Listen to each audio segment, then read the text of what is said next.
Om, Om, Amém. Vamos ler e traduzir a partir de uma obra publicada em Pondicherry por volta dos anos 1920, há cerca de 100 anos já, na Sri Aurobindo Library, e que se intitula Views and Reviews, Vistas e Revistas, no qual o nosso amigo Sri Aurobindo faz algumas críticas a livros que saíram. E vamos então ler o que ele escreveu. Este livro tem esta capazinha bonita, a capa típica que depois se tornou também de Auroville e das edições do Aurobindo, e tem a particularidade rara em Portugal de conter uma assinatura de Sri Aurobindo. Portanto, esta obra que estamos a folhear tem uma dedicatória a Priscilla and Gagar, with blessings, Sri Aurobindo. A bela letra de Sri Aurobindo. E vamos então ler o que Sri Aurobindo, num dos artigos, escreveu. Chama-se ele Os Hinos à Deusa. Foi uma obra publicada, já as pessoas que sabem estão a calcular, pelo Arthur Avalon. Arthur e Ellen Avalon, e publicada em Londres, traduzido do sânscrito. Esta é uma das séries de publicações de Arthur Avalon, consistindo de textos e traduções dos tantras. Os hinos coligidos e traduzidos neste volume são, contudo, traduzidos de outras fontes ao lado do Tantra. Muitos deles são de um corpo devocional de hinos atribuídos pela tradição ao filósofo Shankaracharya, alguns hinos do Mahabharata e das Puranas. Muitos, ou a maioria deles, são stotras conhecidos e dirigidos a várias formas e nomes da energia feminina, a Mother of the Worlds, a Mãe dos Mundos, cuja adoração é uma importante parte desse todo sintético e multifacetado que nós chamamos o hinduísmo.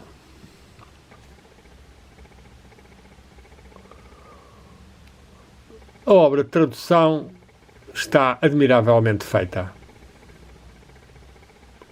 O pequeno defeito é a preservação de palavras não traduzidas de sânscrito, para além de nomes e que poderiam ter sido traduzidas em inglês. A tradução está fiel, simples, graciosa no estilo e no ritmo. Nenhuma tradução inglesa ou versão inglesa pode reproduzir a majestade dos ritmos do sânscrito e a cor e o poder do original, mas dentro dos limites da obra possível, não podia ser melhor executada, ou dificilmente poderia ser. A tradução está acompanhada de notas breves e numerosas. Avalon assumiu um princípio de submissão à autoridade dos comentadores hindus e dos homens sábios, os quais ele consultou ou tomou como seus guias no estudo do Tantra. Ele escreve: é necessário estudarmos os comentadores hindus e procurar uma ajuda oral daqueles que possuem as tradicionais interpretações das Shastras. Sem isto, e sem uma compreensão do que é que o hindu adora e o que isso significa. Erros absurdos podem ocorrer. Para além, em adição a esta oralidade, eu muni-me também dos comentários de Nilakanta no Mahabharata, de Gopala Chakravarti e Nagoji Bhatta, onde Shandi, e Nilakanta, onde Devi Bhagavata. Quanto ao Tantra, a grande Shastra da Sadhana, notando que tanto um caráter preciso e de compreensão só pode ser realizado com um estudo dos textos originais sob a assistência de gurus tântricos e pundits, que são, de facto, os custódios, os guardiões autorizados das tradições. Fim de citação, passa ao Aurobindo a falar. Este escrúpulo cuidadoso é indubitavelmente a atitude correta para o trabalho que Avalon pôs-se a si mesmo. Apresentar ao público em inglês a filosofia e a adoração dos tantras e o caminho dos shaktas, como eles praticaram tradicionalmente e o compreenderam na Índia medieval e moderna. Só este método seguido assegura uma base sã e livre das vagarias, das divagações de uma ignorância sábia e de uma ingenuidade sem limites que tornam muito da obra dos scholars europeus sobre os assuntos indianos fantástica, não sã e efêmera. Não pode ser, eu penso, a atitude final. Uma atitude, um escrutínio independente das antigas escrituras e formas de filosofia e religiões é necessária para que a totalidade do pensamento indiano e da devoção possam recuperar as suas antigas e formas originais e princípios, muitas vezes cobertas por acrescentes e posteriores e cristalizações e que se separam do seu valor imperecível e da utilidade para o futuro espiritual da humanidade. Mas, no entretanto, especialmente quando uma grande e difícil assunto está a ser trazido pela primeira vez para a vista, numa forma adequada e divulgada, então este método conservador é indubitavelmente o mais desejável. Comentadores, contudo, mesmo os mais sábios, estão sujeitos a erros. E, tal como Avalon teve que reconhecer na tradução do verso que ele declara, o verso que declara de que todas as mulheres, sem exceção, são formas da grande mãe. O comentador tenta-nos fazer crer que a frase Striya Samasta Sakala Jagatsu significa todas as mulheres que possuem as 64 artes e estão devotas aos seus maridos e são modestas. O tradutor corretamente rejeita esta distorção convencional de uma grande e profunda verdade filosófica. E ele traduz todas as mulheres, sem exceção, através de todo o mundo.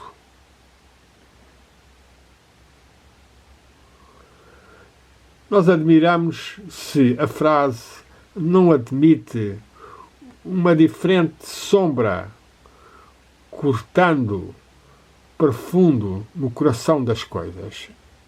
As linhas completas são Vidya Samastas Tattva Devi Beda Striya Shamasta Sakala Jagatsu. Não há aqui uma alusão a uma distinção entre o simples Beda e Sakala.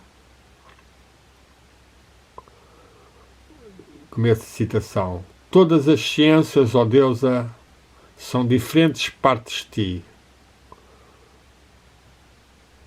Todas as mulheres inteiramente nos mundos. O sentido seria então aquele de que, onde quer que o princípio feminino se encontre numa personalidade viva, nós temos a presença inteira do mundo suportando a alma maternal da divindade. Aqui vamos parar e repetir a tradução proposta. Todas as ciências, ó deusa, todos os conhecimentos, ó deusa, são partes diferentes de ti. Tudo mulheres, ou todas as mulheres, inteiramente nos mundos. Podemos aqui realmente admitir que todas as ciências fazem parte da sabedoria ou da ciência divina, da deusa, ou que todas elas são mulheres, são Shaktis, nos mundos, ou que todas as mulheres são, de facto, estas partes da deusa. Depois, Aurobindo diz-nos o seu sentido, eu vou tornar a repetir, muito interessante. O sentido seria então de que the sense would then be that wherever the feminine principle is found in the living personality, we have the entire presence of the world's supporting maternal soul of the divinity. O sentido seria então aquele de que, onde quer que o princípio feminino se encontre numa personalidade viva, nós temos ou encontramos a presença inteira da alma maternal da divindade que suporta o mundo. Isto aqui podemos comentar, está no fundo a considerar que cada personalidade viva onde está o princípio feminino, e basicamente as mulheres, ainda que se possa considerar que no homem também pode haver essa ânima viva e essa parte também estar, e que aí por trás está a divindade no seu aspecto feminino a suportar, a divindade que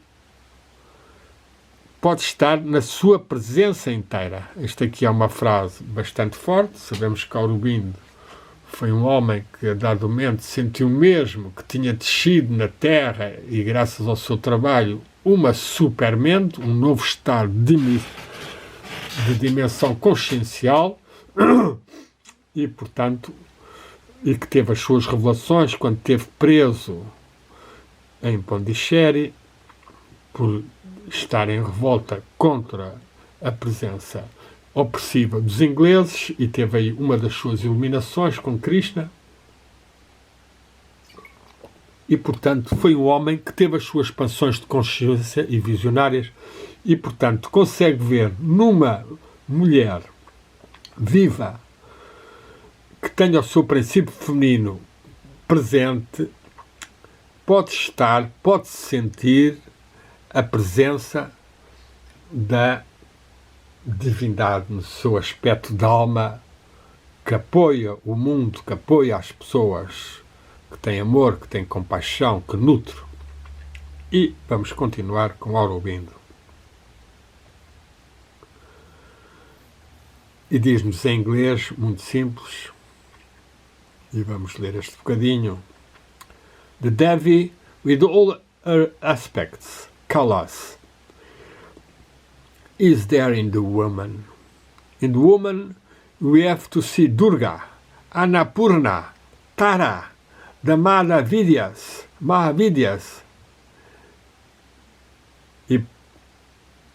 ou seja, vamos traduzir para português, a Devi, a deusa, com todos os seus aspectos, os kalas, está então, ou ali, na mulher. Na mulher, nós temos de ver a deusa Durga, Annapurna, deusa até da montanha sagrada, Tara, da tradição budista, de Mahavidyas, os grandes conhecimentos, as grandes instrutoras, e por isso é dito nos Tantras, numa linha citada por o Sr. Avalon no seu prefácio das Pontes. Onde quer que uma pessoa veja o pé ou os pés de uma mulher, uma pessoa deve prestar adoração na sua alma, mesmo como se fosse para com o seu guru. Aqui temos uma afirmação forte de a mulher como mestra, como encarnação, ou mesmo avatarização do princípio feminino divino, e que, portanto, uma pessoa curvar-se e tocar nos seus pés e sentir que por ela passa, que nela está a divindade, é uma linha de desenvolvimento e de aprofundamento desta subtil dimensão do universo e da presença feminina nele, divina e na mulher. Repito a frase: onde quer que uma pessoa veja os pés de uma mulher, uma pessoa deve adorá-la na sua alma como os do seu próprio guru. Fim de citação. Isto é uma linha que ele está a citar do próprio prefácio do Avalon. Depois, Aurobindo passa para este comentário. Assim, este pensamento do lado Shakta do hinduísmo, o lado Shakta é a tradição das pessoas que veneram, que trabalham a Shakti, são os Shaktas, têm os seus tratados, os outros são a tradição Shiva, isto é a tradição Shakta. Assim, este pensamento do lado Shakta do hinduísmo torna-se uma declaração sem compromisso da divindade da mulher e que completa a declaração vedântica da divindade escondida no ser humano ou no homem, e que nós estamos demasiado predispostos a tratá-la ou considerá-la na prática como se ela se aplicasse só ao masculino. E já podemos comentar uma crítica ao machismo e patriarcalismo que se introduzem nas religiões, no reserva do sacerdócio para os homens, ou não se poderem casar, ou a mulher não ter a mesma nível ou capacidade de realização. Aurobindo aqui critica claramente isso e considera mesmo como uma declaração da divindade que completa a declaração da divindade escondida no homem e na mulher, é evidente. Esta divindade escondida é o segredo do reino dos céus em Jesus, é, de facto, a busca da centelha divina ou a busca da pérola dos gnósticos, tudo isto refere-se a esse núcleo da alma mais sagrado e mais divino e mais profundo que, por exemplo, o místico Tauro, um dos grandes místicos medievais, chamava o nobre fundo da alma. É nesse nobre fundo da alma, ou na profundeza nobre da alma, que o Espírito Divino tem que renascer, o tal renascer de novo que Nicodemos tentou interrogar a Jesus como era possível. E Jesus explicou que realmente era preciso renascer do Espírito, renascer de uma identificação e de uma ligação ao Espírito, o que não tem nada a ver com uma mero renascer de um batismo ou de uma mero renascer de acreditar na salvação de Jesus ou acreditar em determinadas patranhas de mundos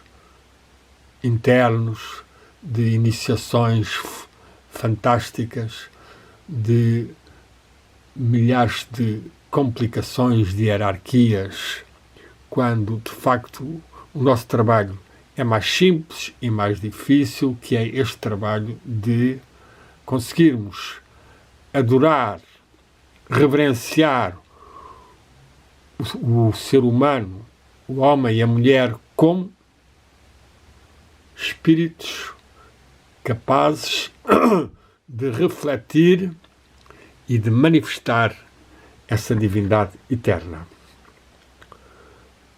Voltemos ao texto, depois de ele dizer que o ser humano tem a mania de tentar conservar só para si esse poder ou presença mais divina, ele diz assim: nós pomos de parte, em silêncio, mesmo quando nós o negamos, essa igualdade perfeita na diferença da dupla manifestação. Ora, ouvindo aqui, defende mais uma vez uma posição bastante harmoniosa, é que o homem e a mulher são diferentes, mas numa perfeita igualdade numa dupla manifestação. Agora passamos para outra crítica que o Aurobindo faz, mas só este pequeno parte que já lemos já foi bastante interessante. Há outros aspectos que o tradutor parece-nos a nós que não escapou a afirmações enganadoras dos comentadores. Podemos ver, por exemplo, a passagem do hino a Mahadevi, a grande Devi, na qual a deusa é descrita como sendo tanto negra, preta, como cinzenta. Ora, de cor de fumo seria a tradução mais próxima do ímpeto Dumgra. Nós somos explicados numa nota de que isto significa que o que tem fumo, o rito sacrificial é aqui o conhecimento dos ritos. Ora, isto é uma interpretação escolástica que não podemos aceitar. As diferentes cores da deusa, tal como esta de cor cinzenta, são sempre simbólicas psicologicamente. E o Sr. Avalon, ele próprio, tinha posto uma excelente passagem relacionada com isto na sua introdução. Podemos ver assim que, apesar de provocarem dissensões, as notas são interessantes, instrutivas e, frequentemente, trazem uma nova luz às implicações do texto. Isto é muito importante, saber ler as implicações do texto, saber ler nas entrelinhas, saber deixar o texto ser percorrido pelo nosso coração e na dimensão do coração, uma dimensão que é muito mais vasta e que tem muito mais profundidade e que, assumindo o texto, que assumindo a frase dentro de si, a recria, a reaprofunda e a vê na sua multidimensionalidade. As notas deveriam ser para isso, para ajudar a dar mais uma pequena dose homeopática de uma sabedoria que penetra na alma do leitor e que, meditada, desabrocha e floresce. O Sr. Avalon, nas suas publicações, insiste sobre a grandeza do Tantra e procura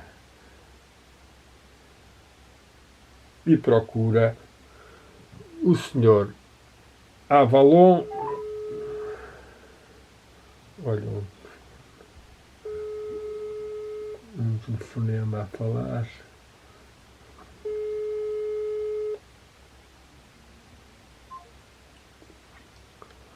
Ora, vamos terminar aqui esta parte. Houve aqui este telefonema. O Sr. Avalon, nas suas publicações, insiste que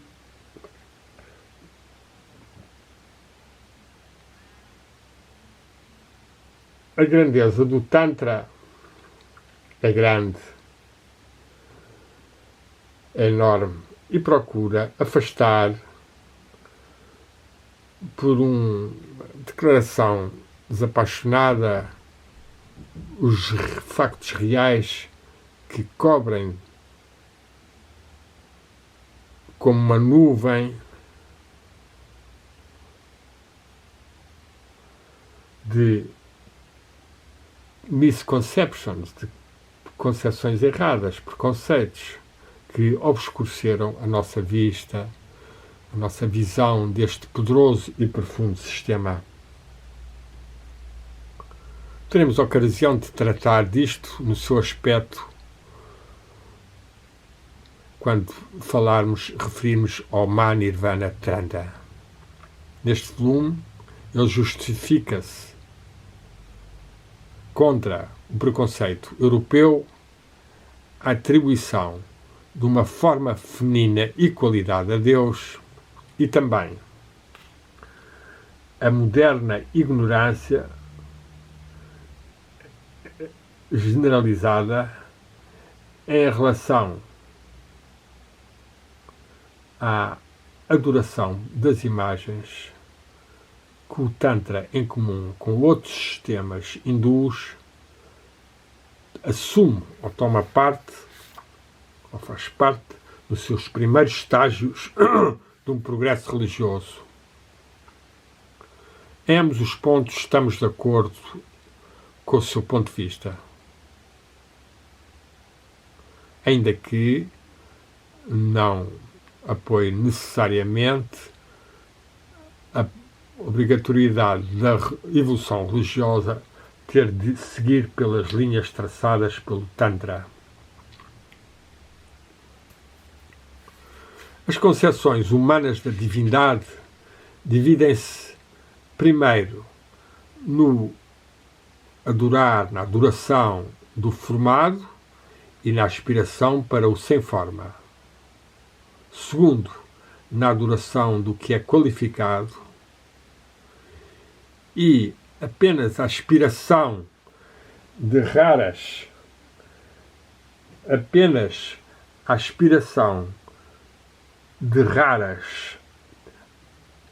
almas ou espíritos, essa se dirige para o inqualificado, para o absoluto. Para todos estes estágios, ou seja, aqueles em que as pessoas adoram a forma, como referimos, ou já aqueles que estão a tentar aspirar a sem forma ou em qualificado absoluto,